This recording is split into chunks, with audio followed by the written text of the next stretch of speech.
Ngarang Cocomi na sila pangthokiba khongchat aduda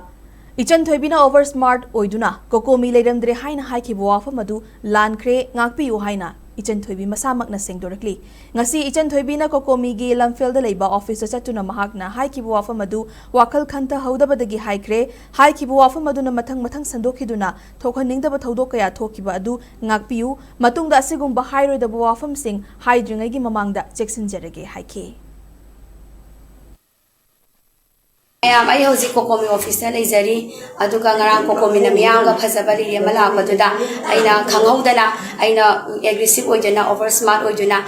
Cocomi Leiramdre have a Wahia Maduna, coming up on Yogidana, Narang Tony the Batoto Tokiba, Amadi Cocomi Bumiam, the land Ukibado, Madukita Magda Arcas, and Tibiabu, Ngakpiyu, Amadei Lankhre, Makatana Dugumba, Todo Odo, I talked on a say Honazake, Aduka, Matumana, the any or national Silaba, Tabatorum Kudimagdama. Mutana Kangjaraga, I Yauzage, Haina, I Miangi Mapanga, I Lankhre, I want Ngakpiyu, Haina, I Saint Osari,